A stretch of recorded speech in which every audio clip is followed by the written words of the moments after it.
morning, ladies and gentlemen. Allow me to reintroduce myself. My name is Aaron Jansen. I'm a public defender, and I represent Mr. Eric Holder Jr. My co-counsel is Justin Clayton, who's also a public defender. This is a case about heat of passion, and I'll get to that in a minute. But let's get to first things first. On March 31st, 2019, Eric Ronald Holder Jr. shot and killed Nipsey Hussle on Slauson and Crenshaw in front of the clothing store, Marathon Clothing. A bullet accidentally hit Mr. Latham, and Mr. Villanueva may have been grazed. We're not sure. He didn't give a statement to the officers. He refused to be interviewed. He refused any medical treatment. So we're not even sure if the bullet grazed him or if he scraped against something else. 3 days later, on April 2nd, 2019, Eric Holder Jr. surrendered himself to Telecare, which is a mental health clinic in the city of Bellflower. It was there that he was arrested without incident. So the heat of passion in this case relates to snitching, an accusation by Nipsey Hussle that Mr. Eric Holder Jr. was a snitch. Growing up, we all know, we learn at an early age in kindergarten and through our parents not to be a tattletale. Nobody likes a tattletale. In the adult world, we have people who are tattletales, or people who we call brown noses or kiss asses. At work, they'll go and tell the boss on other coworkers who violate the rules.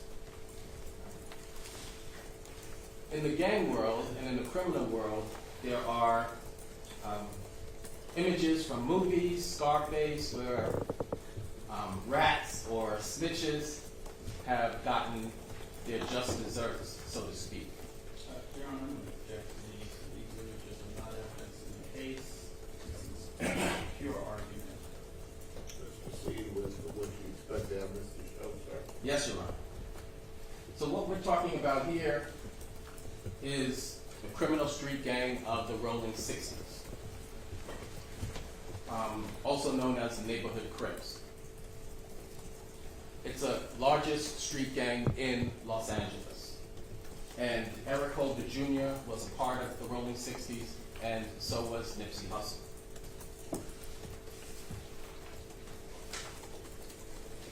Now, Nipsey Hussle was born in 1985, and Eric Holder was born in 1989, so he was 4 years older than Eric Holder.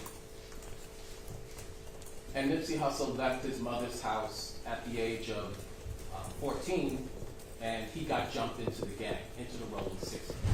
So let's hear what he had to say about that process, about getting jumped in or initiated into the Rolling 60s.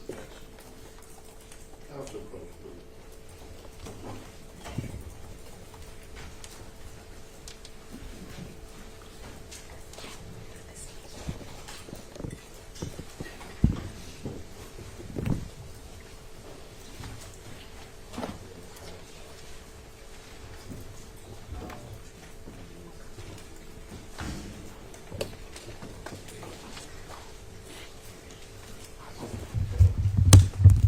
This is a case about heat of passion.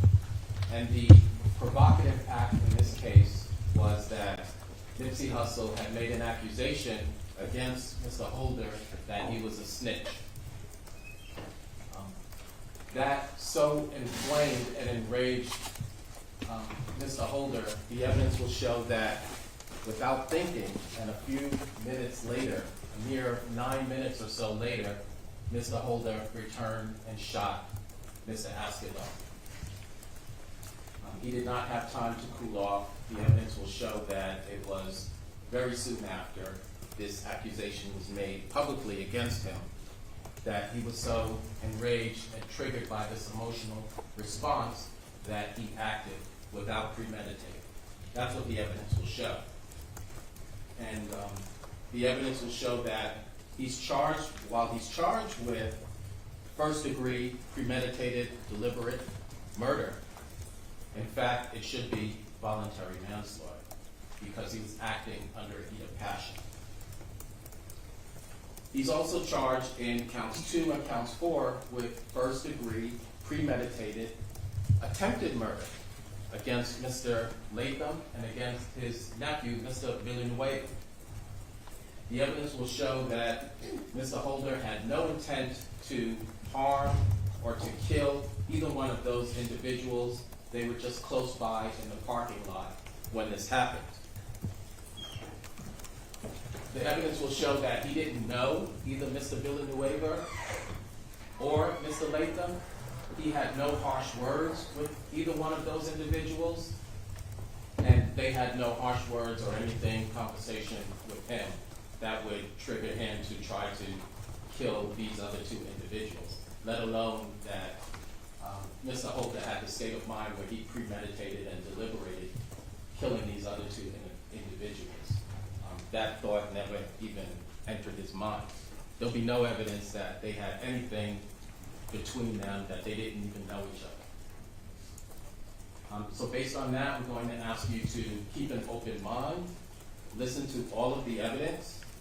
Don't make up your mind in the beginning. Wait until you hear all of the evidence so that you can make a rational, fair, and just verdict. Wait until you get the jury instructions from the court.